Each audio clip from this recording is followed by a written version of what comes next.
Olá, bom dia a todos. Agora há pouco aqui meditando na prece que a Ana Maria fez de abertura, e ela falando Deus, Senhor, né? Aí eu estava pensando assim, para a gente pedir algo a alguém, né? Fazer solicitações, a gente precisa crer que ele exista, né? A gente não vai pedir alguma coisa a alguém que a gente não acredita que possa, né, se movimentar por nós.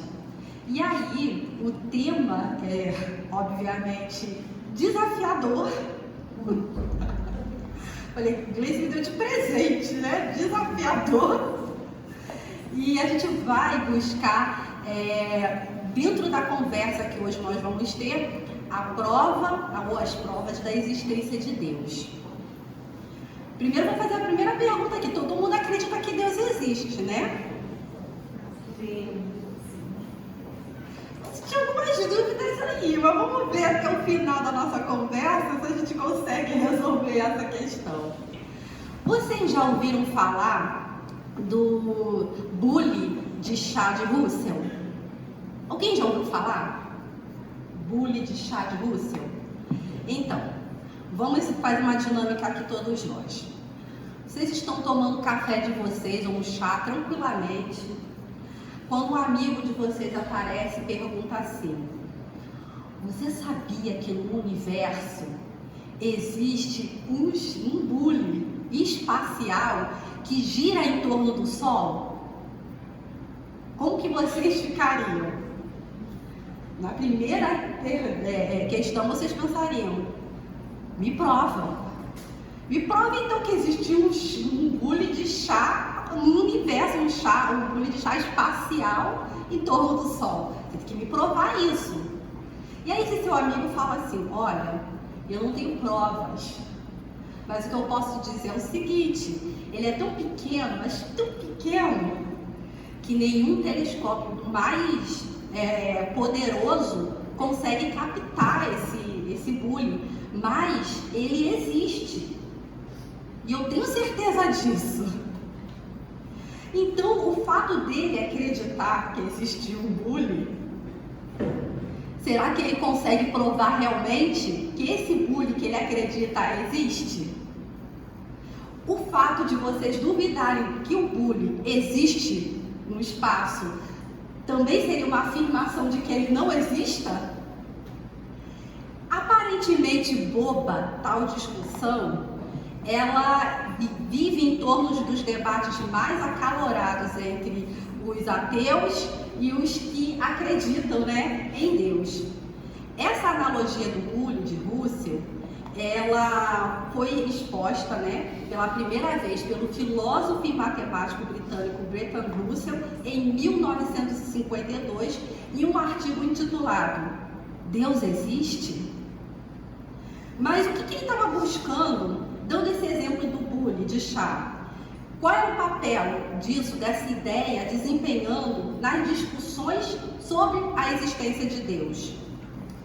Em sua analogia, o exemplo do bule espacial é absurdo, ele até compreende, mas ele em seguida propõe um cenário interessante que chega ao ponto que nos interessa, que é o seguinte: ele fala assim: se a existência do bule fosse afirmada em livros antigos, ensinada como verdade sagrada todos os domingos e incutida nas mentes das crianças, nas escolas, duvidar da existência de um bule espacial seria visto como uma excentricidade.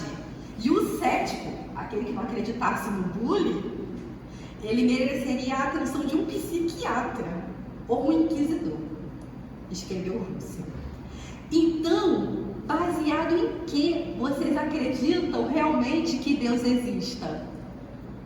Se for como eu, a vida inteira minha mãe, meus pais, na verdade, falando da existência de Deus,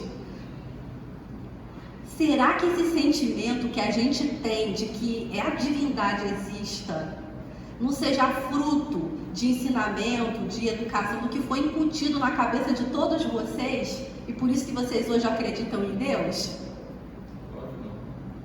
Oi? Claro que Então me prove, claro que não, por quê? Universo. Se não foi o homem quem fez o sol? Foi o homem? Quem fez as estrelas? Vamos chegar lá, então. Quem fez toda esse organismo vivo que pulsa numa lei perfeita? Foi o homem que foi. Então foi uma divindade. Não foi alguém, como se disse alguém. Não foi alguém, foi algo. Porque Deus não é alguém, Deus é algo. Então a gente vai chegar nessa questão que você está falando. Por quê? Se é tão simples a gente compreender isso que ele falou, por que existem hoje as pessoas que não creem na existência de Deus e aqueles que efetivamente afirmam?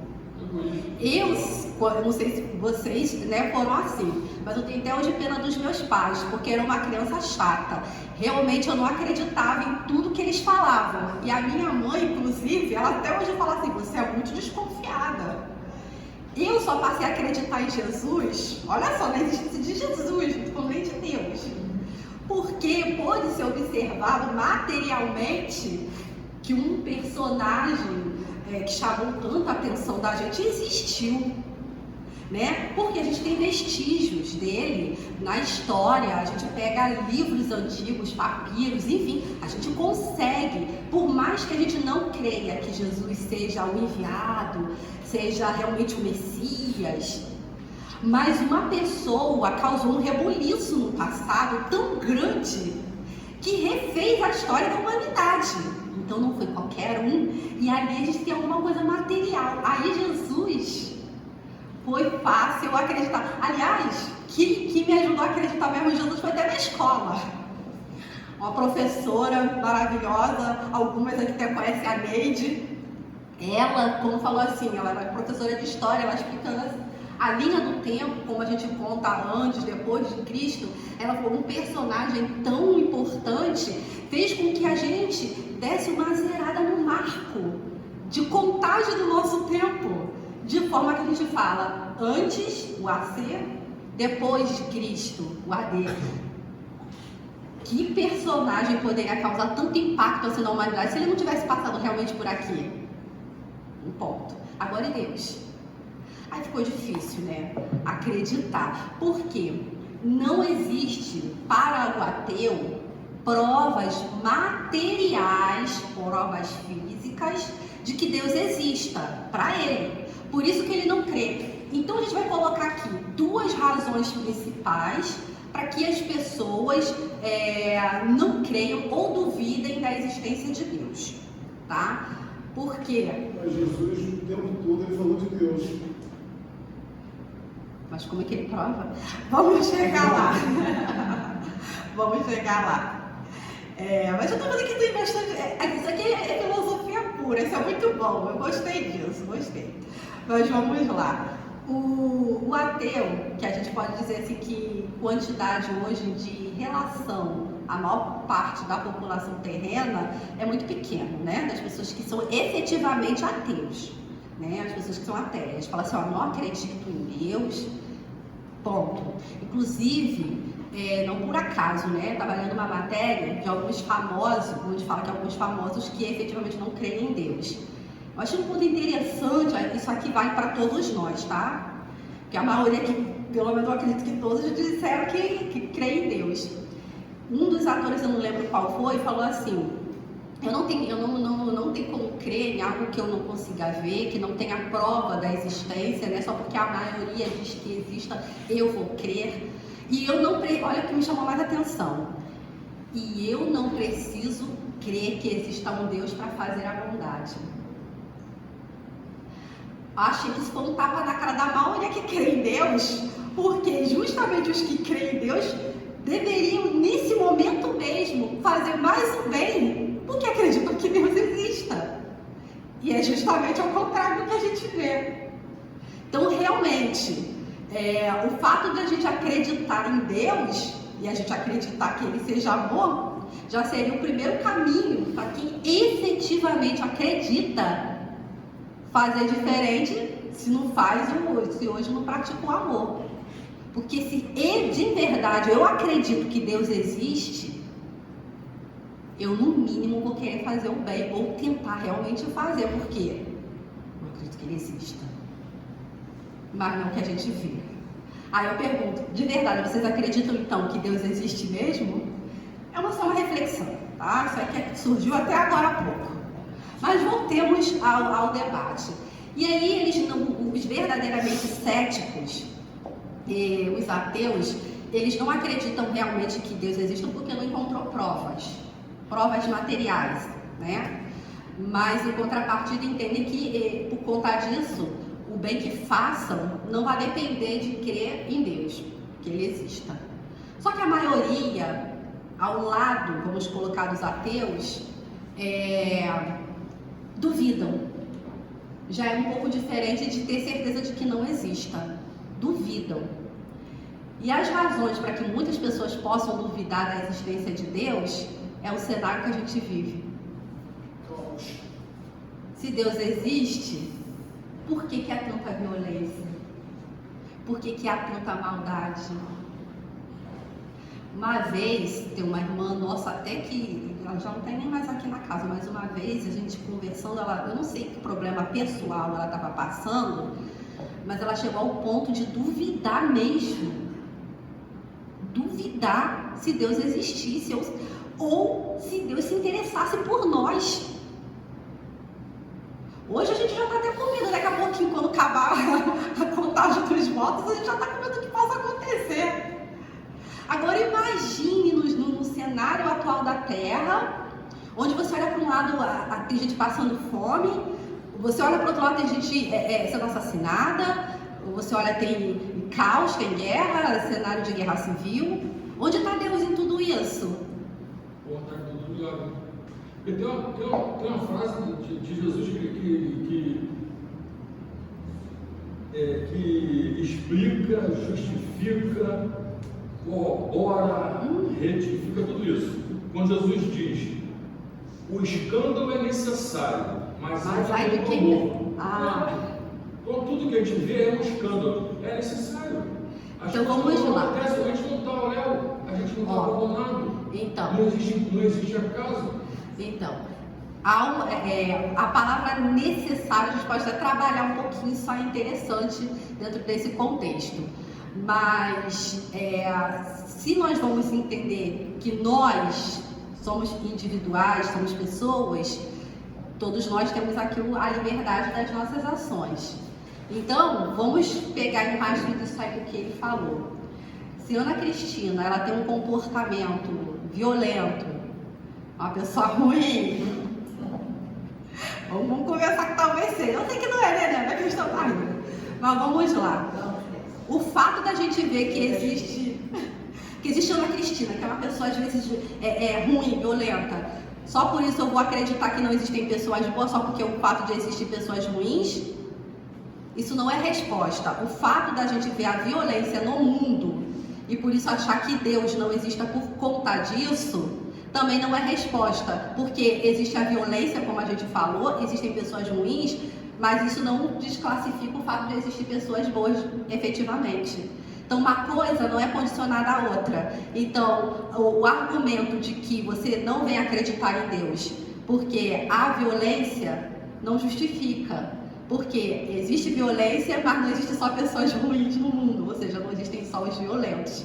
Também não há razão para eu crer que Deus, num cenário possível, não exista. Ok, mas isso é o que causam as dúvidas dos seres humanos, né? Então, já que ele existe, por que ele não busca, não olha com atenção para a humanidade?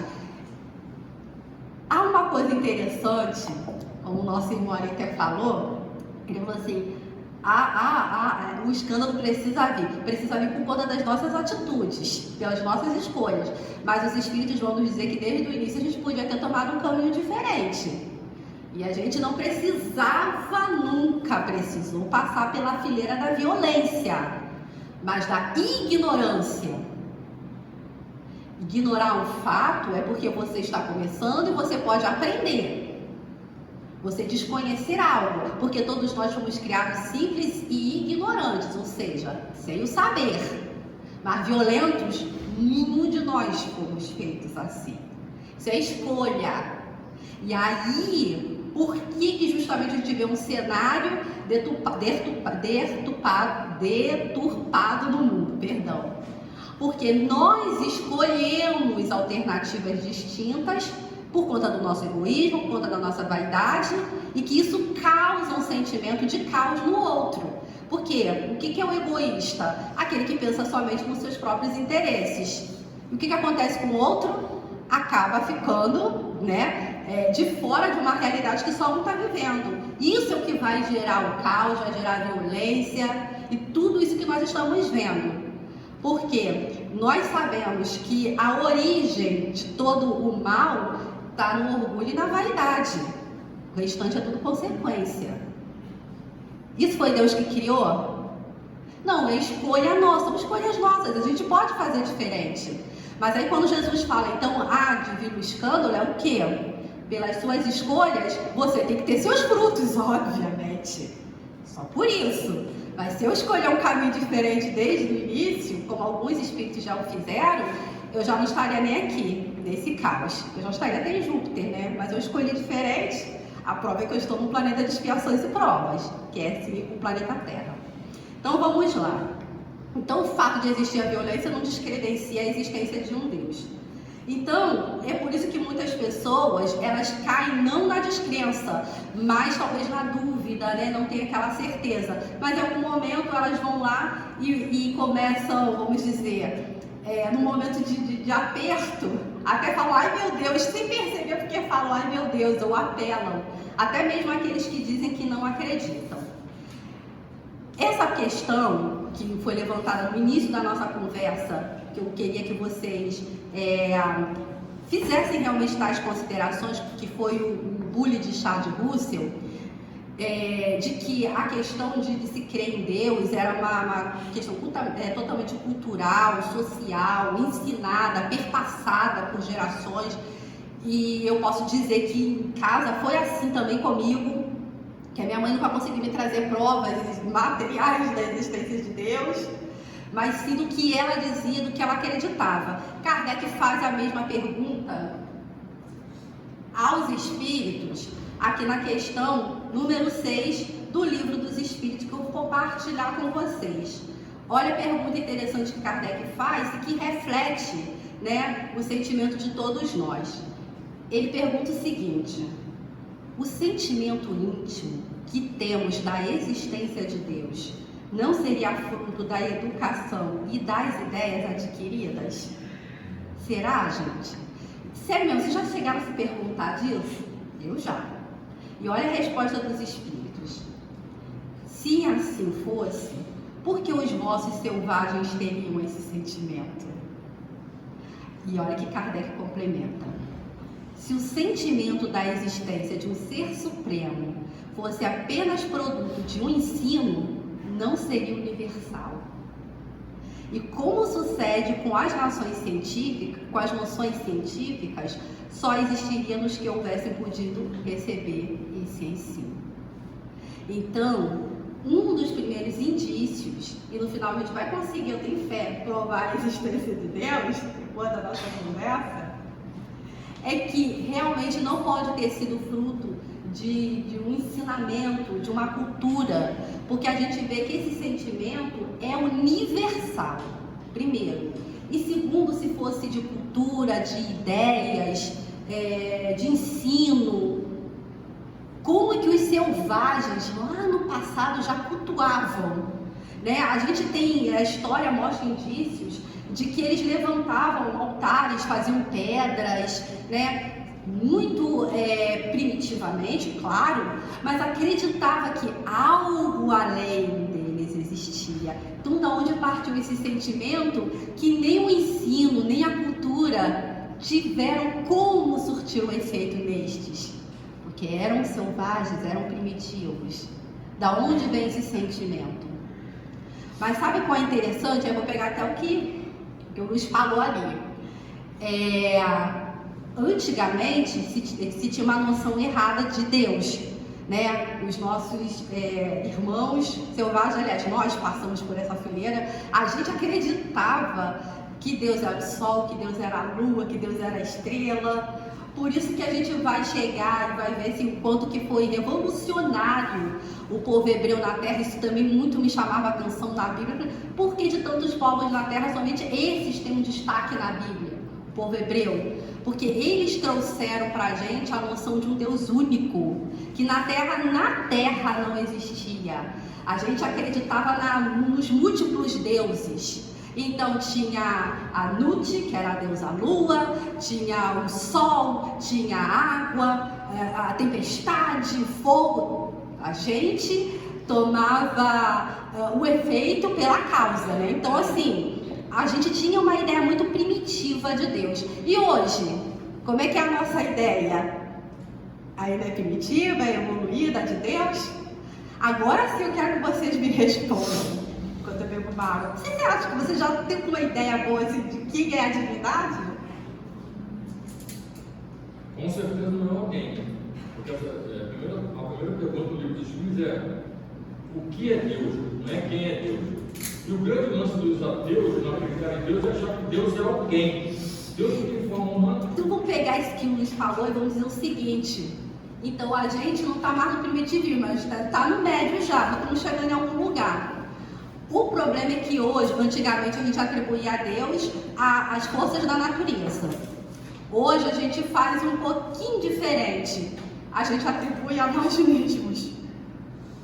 A gente pega a Deus e fala o seguinte, vou dar uma ideia, como a gente equipara a Deus a nós mesmos. Alguém vai lá e faz o mal.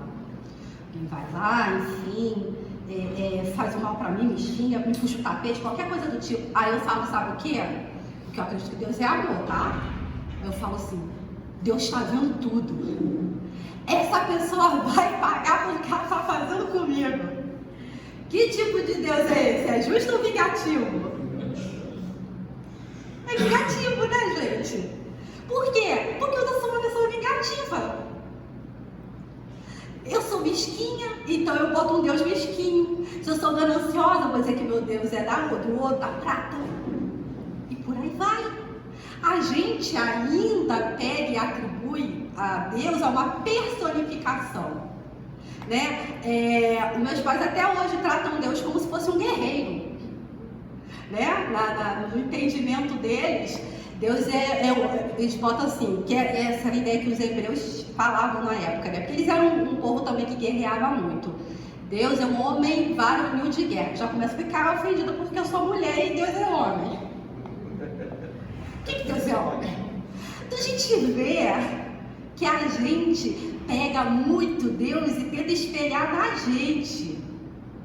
Ao invés da gente olhar assim, alguém me fez mal, e dizer assim, bom, aquela pessoa está me fazendo mal porque ainda ela é ignorante, está agindo na maldade, mas eu creio que aquela pessoa, uma hora ela vai mudar o caminho dela, ela vai enxergar, ela está vendo que está fazendo mal, enquanto isso só vou desejar o bem para ela, porque se eu estou fazendo bem, uma hora também o resultado vai vir. Quem que pensa assim?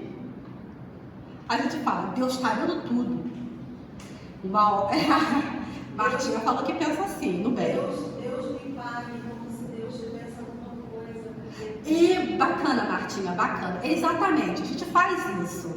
Vai ser na mesma moeda para você. A gente ainda é vingativo e a gente personifica Deus assim. Então ainda estamos caminhando em compreender Deus. Ainda não compreendemos. E aí por isso que o Luiz, já antecipando, universitária, já antecipando a nossa conversa, por isso mesmo que muito sabiamente Kardec, na primeira questão do Livro dos Espíritos, ali uma estrelinha, pergunta não quem é Deus, mas que é Deus. Que sem o artigo ó. Que aí a gente também está personificando se botar o artigo. Olha a pergunta que ele faz e olha o que os espíritos respondem. Aqui. Que é Deus? Melhor ainda. Deus é a inteligência suprema, causa primeira de todas as coisas. E aí eu não preciso personificá-lo. E aí a gente começa a ver quais são as provas da sua existência. Porque o homem, olhando em tudo ao seu redor e não vendo ali que é fruto de suas obras, eu tenho que atribuir a alguém. Muitos atribuem, por exemplo, não acreditam que Deus não exista, justamente porque todo o processo de evolução acontece. Então, se acontece o processo de evolução, para que vai precisar de alguém criando? Aí entra a discussão entre os criacionistas e os evolucionistas. Né? O nível de discussão começa a aumentar cada vez mais. E aí eu pergunto para vocês, quem que está certo? Aquele que acredita que tudo foi criado ou aquele que acredita que tudo sofre um processo de evolução? Acho que eu escolhi o certo. Obrigada, Robson. Outro deu estrelinha ali. Os dois estão certos. O erro é você pegar uma casa que de um lado está a parede azul, de outra a parede branca, e um só olhar de um lado azul e dizer, não, é azul, e o outro, não, é branca, porque cada um está olhando só um ponto de vista. Se olhar no macro, a gente vai observar que tudo sim tem um ponto de partida, uma criação. Mas que essa criação, ela se desenvolve através do processo da evolução. Mas para que isso ocorra, precisa de alguém inteligente para arquitetar. Eu não posso acreditar que o acaso possa ter construído tudo isso, inclusive nós. A minha mãe, que é criacionista, pura e simplesmente, ela fala assim, gostei do exemplo que ela falou. Ela diz assim, se você pegar um explosivo, uma bomba, pegar uma pedra e explodir, você acha que depois dessa explosão vai ficar um edifício em pé direitinho, montado? Porque ela acredita que a evolução é como se fosse uma explosão, né? Enfim. Não, alguém criou aquele edifício. Eu falei, ok. Mas as ferramentas são um processo de evolução, porque o que a gente vai ver hoje de pesquisas científicas são que tudo no universo, quando acontece uma explosão, o efeito dessa explosão manda para o espaço fragmentos de elementos que formarão outros elementos. E até mesmo o nosso corpo, quando a gente vai para a Terra, corpo, né? Não a gente, tem mortal. Ele vai compor outros elementos, fazendo assim parte de um processo também evolutivo. Se vocês duvidam da existência de Deus, ou quem duvide, então deveria no mínimo provar quem criou o universo de forma tão arquitetada. Não vamos tão longe assim não, do nosso planeta Terra. A Terra está situada exatamente na posição onde ela não superaquece e nem congela demais, propícia à vida como nós a conhecemos aqui. O acaso poderia ter arquitetado de forma tão minuciosa todos os pormenores que compõem o eixo onde nós nos encontramos no planeta? Então não vou mais longe, não, vou mais perto. Vocês já viram o quanto que vocês são belos? Por dentro e por fora? Olha, se a gente parar para tentar analisar a nossa estrutura, a gente perde uma vida inteira só tentando entender o nosso cérebro, que dirá o restante do comando do nosso corpo, todos os outros órgãos. Somos uma máquina. Porém, até hoje não se sabe de fato como o nosso cérebro desenvolve de uma maneira tão magistral. Ainda não conseguiram chegar nem a capacidade, os cientistas falam que eles não usam nem 100% da nossa capacidade intelectual. Está em quanto percentual? Alguém sabe me responder? A gente pode até chutar, né? É mínima. 10%? Caramba. Então quando chegar a 100, o que acontece? Então, os espíritos vão nos dizer que hoje o que dificulta-nos compreender que é Deus é simplesmente mais um processo de evolução que a gente ainda não alcançou. Enquanto a gente estava no processo do primitivismo, que a gente atribuía as forças leis naturais, a gente conseguiu chegar a um nível de evolução, agora a gente consegue olhar a gente, né? E bem ou mal, dá uma personificação, não só a Deus, mas também a tudo que é a maldade, né? Por isso mesmo a gente também já tem que duvidar se existe o diabo? Com certeza. Se a gente for olhar, tudo são obras, né, que nós provocamos dentro de um contexto social que pode causar bem ou mal, fruto novamente de nossas escolhas. Mas os espíritos vão nos dizer que quando chegarmos no próximo processo evolutivo, que a gente vai desenvolver mais um sentido, aí sim a gente vai conseguir compreender que é Deus. Por hora, a gente tem essa dificuldade, mas provas materiais da existência de Deus a gente consegue encontrar? Sim ou não? À vontade. À vontade. Eu, vocês, o universo, são todas provas da existência de Deus, conforme vai nos dizer aqui os espíritos para Kardec, na questão 4 do Livro dos Espíritos. Onde se pode encontrar a prova da existência de Deus? Numa máxima, num axioma que aplicais às vossas ciências. Não há efeito sem procurai a causa de tudo o que não é obra do homem e a vossa razão vos responderá. Jesus vai falar, vós sois deuses? Não porque a gente era Deus no sentido da divindade, daquele que causa todas as coisas, mas que temos a sua essência. Tudo o que nós vamos encontrar tem a essência divina. Então até aquele irmãozinho mais difícil que a gente vê, que a gente tem dificuldade de aceitar, ou até aquele político, já vamos trazer para o contexto atual, é bom até a gente refletir isso para ajudar a gente depois de sair da votação um pouquinho mais. Lembrar que, apesar de tudo, todos nós temos a essência divina.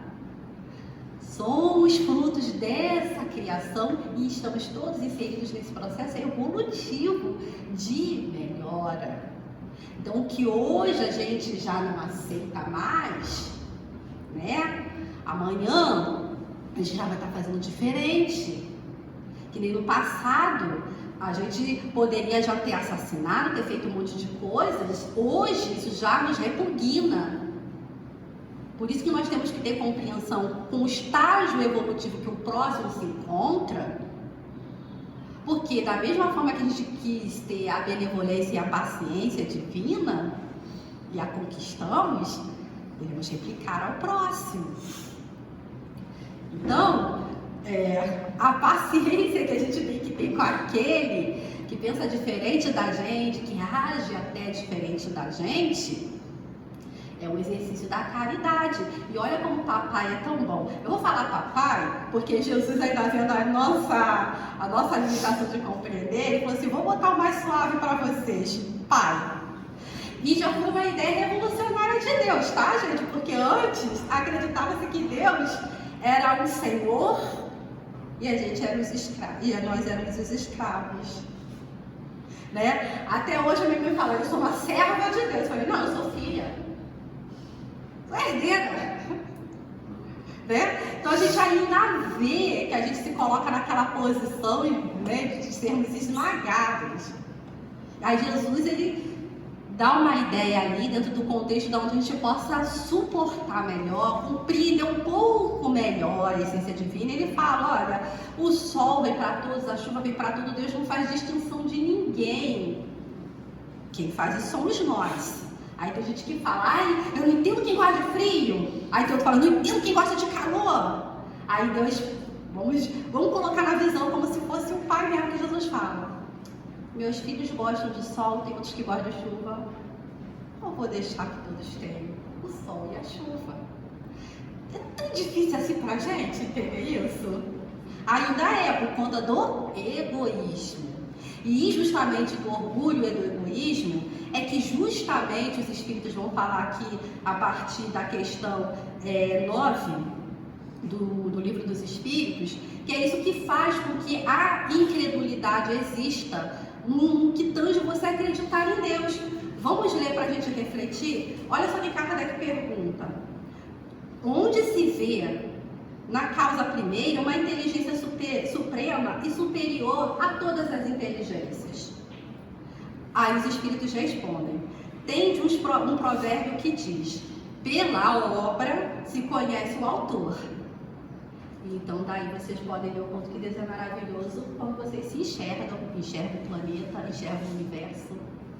E aí os universos que ainda estamos descobrindo, as várias galáxias infinitas.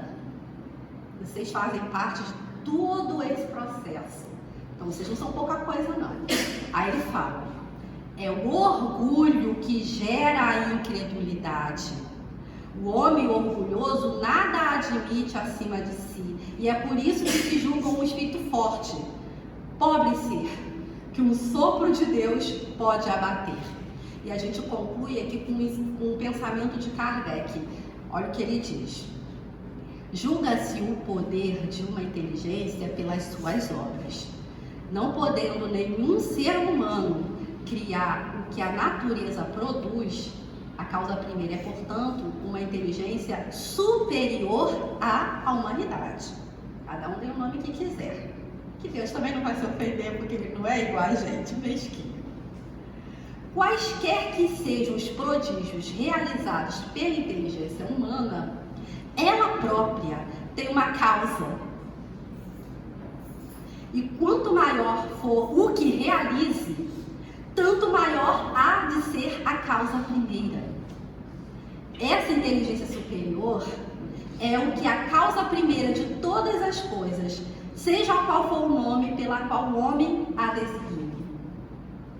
Então, por enquanto, no nível que a gente está, a gente chama de Pai. Já fica suave, né, pra gente.